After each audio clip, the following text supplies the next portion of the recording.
अस्तु मा विद्विषावहै। ओम शांति शांति शांति। चक्षुष्वङ्गशतानन्दो नन्दिर्ज्योतिर्गणेश्वरः विजितात्मा विधेयात्मा सत्कीर्ति छिन्न संशयः उदीर्णः शाश्वतश्चक्षुरनीशः शाश्वतस्थिरः भूषयो भूषणो भूतिर्विशोकशोकनाशनः। विष्णु सहस्त्र नाम के अंदर भगवान के हजारों नाम, एक एक नाम को किसी ना किसी ऐतिहासिक घटना के साथ जोड़ करके या उनके अपने पराक्रम के माध्यम से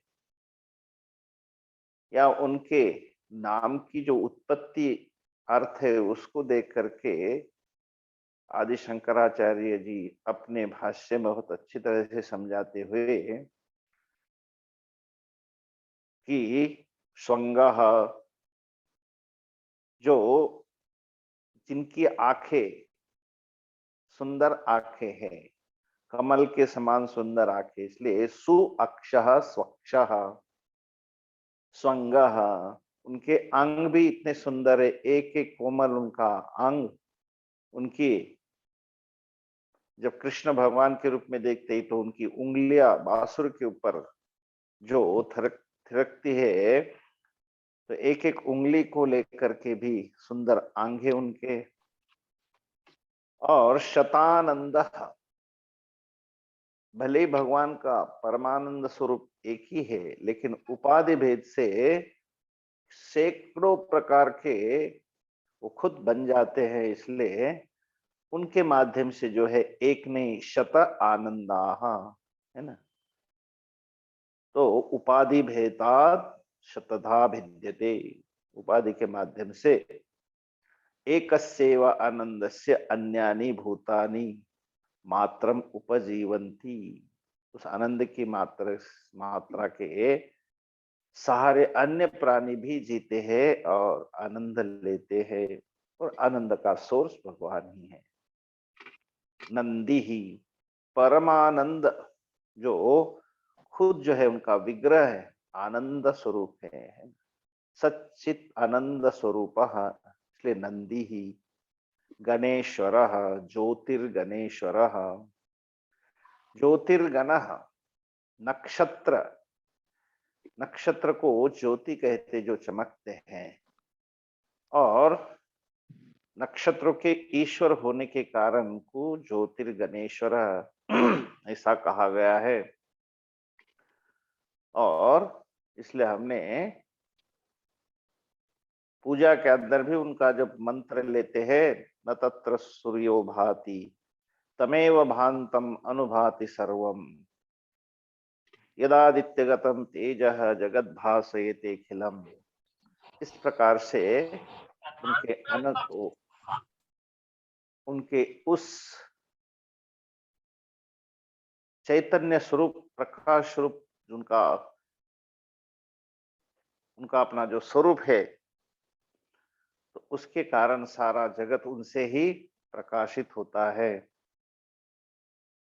जिन्होंने अपना आत्मा अर्थात मन को ही जीत लिया, इसलिए विजित आत्मा अविधेय आत्मा, और किसी के द्वारा वो विधान नहीं किया जाता, वो खुद ही विदित है। भगवान का आत्मा स्वरूप मानो किसी के द्वारा विधि रूप से नहीं कहा जाता, इसलिए अविधेय आत्मा। सत कीर्ति ही, भगवान की कीर्ति कैसे सत्य है, इसलिए उनको सत्कीर्ति कहा जाता है। और छिन्न संशय, कोई भगवान को नाकार नहीं कह सकता, क्योंकि भले ही नास्तिक लोग नेति नेति करेंगे, लेकिन आज का उसका भी जो अस्तित्व है, वह खुद उनका अस्तित्व उसके बिना असंभव है। जैसे हाथ में हम आंवला ले, कोई भी चीज लेकर के बता सकते कि ये चीज है। तो इसी प्रकार अयम में हस्तो भगवान अयम में भगवत्तरः, ये भगवान हमारे तीनों अवस्था के साक्षी है, जागृत स्वप्न सुषुप्ति। हर पल उनसे ही मुझे ऊर्जा मिलती है। इसलिए हाथ पर रखे हुए आंवले के समान मानो, सबको साक्षात देखने वाले, उसके ऊपर कोई भी संशय नहीं कर सकता। इसलिए छिन्न संशयः उदीर्णः सर्वतः चक्षुः। उदीर्णः, अगला श्लोक, उनसे श्रेष्ठ और कोई नहीं है। उत्तीर्णः, सब प्राणियों से वो उत्कृष्ट होने के कारण, सर्वभूतेभ्यः समुद्रिक तत्वात् उदीर्णः, सभी प्राणियों से वह उत्कृष्ट है। सर्वतः सर्वम स्वचैतन्येन पश्यति, सर्वचक्षुः, अपने चैतन्य स्वरूप से सब ओर से सबको देखते हैं। इसलिए विश्वतः चक्षु, सारे विश्व के वह मानो क्या है, आंखें है, सबकी ओर देखते हैं। ईश्वर सब ओर नेत्र वाले हैं। और फिर अनीशः, स ईश मतलब जिनका कोई क्या है, कोई ईश है। सनाथः, कोई जिसके नाथ है। लेकिन भगवान के खुद का अपना कोई भी ईश नहीं है, वह सबके ईश्वर के भी ईश्वर है।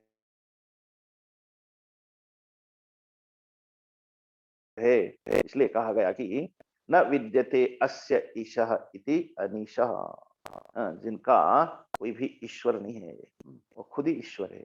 न तस्य ईशे कश्चन, उनका कोई ईश्वर नहीं है। और शाश्वत स्थिर, नित्य होने पर भी कभी विकार को प्राप्त नहीं होते। शाश्वतः स्थिरः निर्विकारी विक्रियारहितम, इसलिए शाश्वतः स्थिर, एक रूप में एक रस में हमेशा बने रहते हैं। तो शाश्वत स्थिरः भूषयः, जो भूमौ शेते, ये तो सामान्य ऋषि विष्णु भगवान तो क्षीर सागर में शयन करते हैं। हाँ, लेकिन जब उन्होंने राम जी के रूप में, कहते जब सीता का अपहरण हुआ, उस समय जब सीता की खोज में, जब लंका को लंका के ऊपर अतिक्रमण करना था और सीता को लाना था, उस समय कहते उन्होंने क्या कहता, उस समय भी जहां जैसी परिस्थिति में उनको जहां भी लेटना पड़ा, सोना पड़ा, तो कहते वहां पर उन्होंने लंका के लिए मार्ग खोजते समय समुद्र तट पर भूमि पर सोए थे। इसलिए उनको भूषयः, भाष्यकार कहते हैं लंकाम प्रति मार्ग अन्वेषयन सागरम प्रति भूमौ शेते इति भूषयः। उस समय जो है, जैसा समय आया उस समय उन्होंने भूमि पर भी अपना शयन किया था, इसलिए भूषयः। स्वेच्छावतार ही बहुभी भूमिम भूषयन, और एक नाम है भूषणः। देखना, जीवन में हमेशा हमको भूषण बनना चाहिए।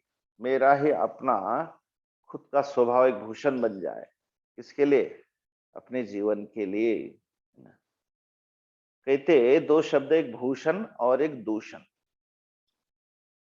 हम कुछ करते हैं अपने अच्छा के, लेकिन वो समाज के अंदर वो दूषण बन जाता है।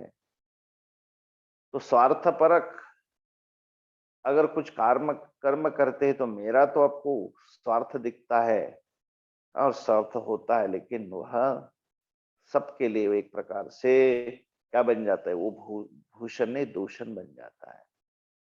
तो कहते शिव जी ने भगवान शिव जी ने क्या किया था, समुद्र मंथन के समय सबसे खतरनाक, सबसे जो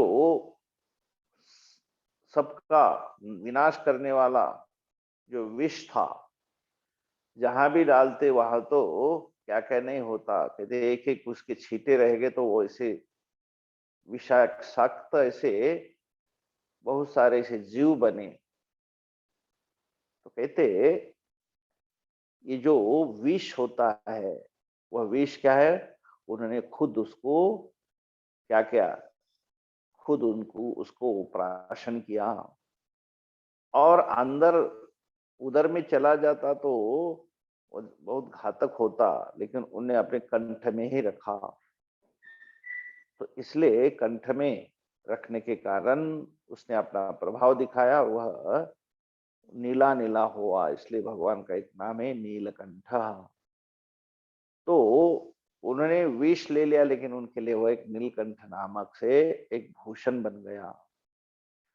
सांप गले में धारण किया, वो सांप उनके लिए, हमारे लिए तो बिल्कुल एक भय का कारण बन जाता है और कोई भी सांप वाले के पास नहीं जाना चाहता, लेकिन वह सर्प आज उनके गले में दूषण नहीं बल्कि भूषण बन जाता है ना।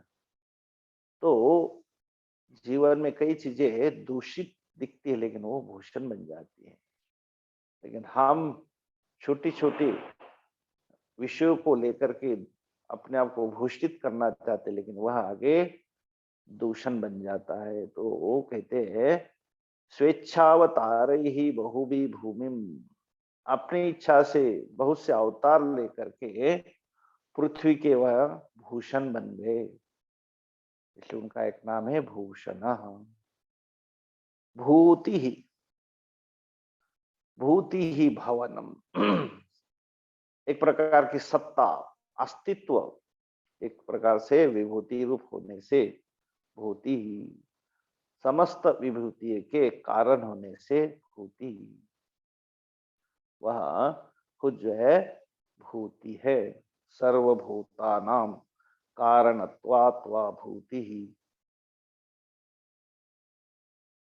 सारे भूतों के क्या है वह, एक तो सत्ता अस्तित्व है, इसलिए उसको भवन कहते हैं। उनके बिना कोई भी चीज अस्तित्व का रूप धारण नहीं कर सकती। और समस्त विभूतियों के कारण होने से, है ना, संपूर्ण जगत एक कार्य है और संपूर्ण जगत का वह कारण है। हम अपने जीवन में भी कई चीजें देखते हैं तो उसका एक कारण होता है, एक कार्य होता है। मैं आज कपड़ा पहनता हूं तो कपड़ा जो है कार्य है, लेकिन उसका कारण फैब्रिक आदि आदि। तो इस प्रकार इस समस्त संसार के जो है वह कारण है। तो इसलिए भूति ही विशोक, विगतः शोकः अस्य परमानंद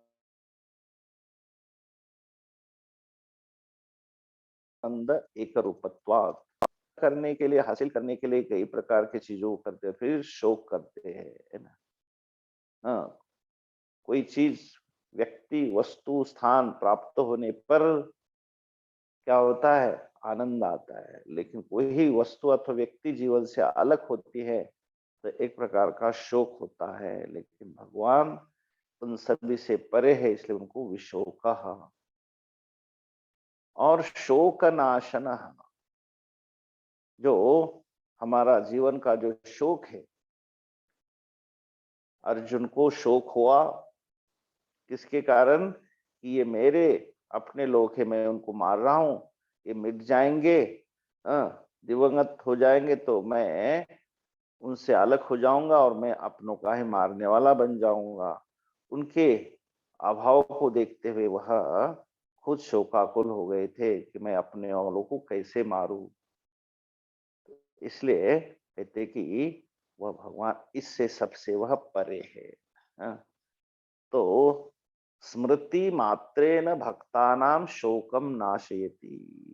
अगर भगवान का कोई संकीर्तन करता है, कोई पाठ करता है, कोई पूजा करता है, का जप करता है, तो उनका शोक दूर करने वाले शोक नाशनः। अगला, अर्चिष्मानर्चित कुंभो विशुद्धात्मा विशोधनः। अर्चिष्मानर्चित कुंभो विशुद्धात्मा विशोधनः। अनिरुद्धो प्रतिरथ प्रद्युम्नोमित विक्रमः। अनिरुद्धो प्रतिरथ प्रद्युम्नोमित विक्रमः। अर्चिस्मान, अर्चितः कुंभः विशुद्धात्मा विशोधनः अनिरुद्धः अप्रतिरथः प्रद्युम्नः अमित विक्रमः। अर्चिष्मान, अर्चिष्मन्तः यत् एन अर्चिषा चंद्र सूर्यादयः स एव मुख्यः। अर्ची कहते किरणों को, उनकी जो रश्मियां हैं उन, तो कहते अर्चिष्मान, जिनके अंदर किरणें हैं, उन किरणों के कारण जो है क्या करते हैं, सबको प्रकाशित करते हैं। एन अर्चिषा, जिनके रश्मियों के किरणों के कारण क्या होता है, चंद्र सूर्यादयः अर्चिष्मन्तः, उनके अर्चियों के कारण किरणों से सूर्य चंद्र आदि अर्चिष्मान हो जाते, भूषित हो जाते, प्रकाशित हो जाते। हाँ, यही भगवान मुख्य अर्चिष्मान कहलाते हैं। अर्चिष्मान, अर्चिष्मन्तो, अर्चिष्मन्तः, अर्चितः। वह अर्चितः मतलब पूजितः, उनको ही सब लोग पूजा करते हैं। सर्वलोकार्चितैः विरंचादिभिः अपि अर्चितः, जो संपूर्ण संसार के सृष्टा है, ब्रह्मा आदि आदि संपूर्ण लोकों से अर्चित पूजित है, इसलिए उनको अर्चितः ऐसा कहा गया। कुंभवत अस्मिन् सर्व प्रतिष्ठित, दूसरा नाम है कुंभ। कुंभ एक प्रकार का कलश, घड़ा, उस कलश के अंदर क्या होता है, जल होता है, तो उसको कुंभ, पूर्ण कुंभ कहते हैं। तो उस जल के लिए वह कुंभ, वह कलश क्या बन जाता है, कारण बन जाता है, होल्डर, है ना, इट होल्ड्स, आधार बन जाता है। तो जैसे वह जल के लिए कलश आधार बन जाता है, तो कहते इसी प्रकार कि कुंभवत अस्मिन् सर्वम प्रतिष्ठितम, कुंभ के घड़े के जैसे भगवान में सब सारी वस्तुएं, सारा जो संसार है स्थित है, वही खोल देते हैं और वही वो समेट लेते हैं। जैसे मैं स्वप्न देखने के लिए सारा जो है संसार खड़ा करता हूँ, कहाँ तो पर्वत, कहाँ तो नदियां, कहाँ तो वन, बड़े बड़े शहर, सारा का सारा जो है मैं अपने आप ही खोल देता हूँ। और जैसे ही स्वप्न टूट जाता है तो सब सब का सब मिट जाता है, किसमें, जहां से प्रकट हुआ वहीं वह सिमट जाता है। तो इसलिए सबका सब जो है वो आधार है, किसके लिए, सारे संसार के लिए। तो कुंभ मानो एक कलश जैसे उस जल के लिए आधार बनता है, वैसे संसार के लिए कारण है भगवान, इसलिए वो एक प्रकार के कुंभ, उनका नाम दिया कुंभ। विशुद्धात्मा, विशेषेण शुद्ध विशुद्ध, जो सबसे शुद्ध है, और आत्मा जो निर्विकारी, किसी प्रकार का उनके अंदर विकार नहीं है। तो कहते हम जीव सामान्य रूप से उन तीनों गुणों के संपर्क में आकर के हम दूषित हो जाते हैं, विशुद्ध नहीं बल्कि अशुद्ध हो जाते हैं, गुणत्रयातीतया। और वह तो तीनों गुणों से अतीत होने के कारण भगवान मानो विशुद्ध आत्मा, इसलिए उनको विशुद्धात्मा कहा गया। विशोधन, विशोशोधन, जो क्या कहते हैं, शोधन करते मतलब पवित्र करते हैं। कैसे? जो उनका स्मरण करते, उनका ध्यान करते हैं, स्मृति मात्रेन, स्मरण मात्र से पापानाम क्षपना, केवल ध्यान करने मात्र से, संकीर्तन करने मात्र से पापों को क्या करते हैं, नष्ट करते हैं। स्मरण मात्रेन पापानाम क्षपना, स्मृति मात्र, स्मरण करने मात्र से इतने बड़े बड़े पापों को क्या करते हैं, नष्ट करते हैं, इसलिए विशोधन। अनिरुद्ध, अनिरुद्ध कहते चार प्रकार के युह माने जाते हैं, उसमें से एक युह है अनिरुद्ध। चतुर्युहेषु चतुर्थ युह, चार युह बनाते, जैसे जब कभी युद्ध होता है उसके अंदर युह बना देते हैं। तो कहते एक का नाम है वासुदेवा, संकर्षण, प्रद्युम्न और अनिरुद्ध। ये चार युह में से चौथा युह है अनिरुद्ध, इसलिए एक युह का नाम है अनिरुद्ध। अप्रतिरथ, प्रतिरथ प्रतिपक्ष अस्य न विद्यते, भगवान का कोई प्रतिरथ मतलब प्रतिपक्ष नहीं है, विरुद्ध पक्ष कोई नहीं है। और विरुद्ध पक्ष होता है तो वह कोई, इसका अस्तित्व अधिक दिन नहीं टिकता, वह अपने आप ही नष्ट हो जाता है। कोई कहेगा सूर्य, सूर्य की तरफ देख रहा है, भाई मैं सूर्य को नहीं मानता, मत मानो, मैं सूर्य के ऊपर थूकता हूं। तो सूर्य के ऊपर देख करके थूकेगा तो थूक कहाँ अपने मुंह पे आ जाएगी। इसलिए कोई भी व्यक्ति जो है उनको, अपने आप को उनको नकार नहीं सकता, और उनका कोई प्रतिपक्ष भी नहीं है, विरुद्ध पक्ष नहीं है, इसलिए उनको अप्रतिरथ ऐसा कहा गया है। प्रद्युम्न, प्रद्युम्न कहते एक प्रकार से द्युम्न मतलब धन, और प्रद्युम्न एक श्रेष्ठ धन। तो प्रकृष्टम द्युम्नम द्रवणम अस्येति प्रद्युम्न, जो जिनका श्रेष्ठ धन है जीवन के अंदर, उनका अगर हमने धन पाया था और कुछ सब जो है सब पा लिया, तो यत् सत्वे यत् सत्वम यदा भावे तदा भावः, जो है जीवन में सत्य तो सब कुछ है और वो नहीं तो कुछ भी नहीं है। तो इसलिए कहते कि अनुरुद्ध, उनका कोई रोध करने वाला नहीं। हाँ, और अपने शत्रुओं द्वारा कभी रोके नहीं जाते, इसलिए उनको अनुरुद्ध कहते हैं, है ना। Nobody can stop him by doing anything, है ना, कि उनका नाम है अप्रतिरथः। फिर अमित विक्रमः, प्रद्युम्नः अमित विक्रमः, अमितः विक्रमः, जो विक्रमः पुरुषार्थः, अमित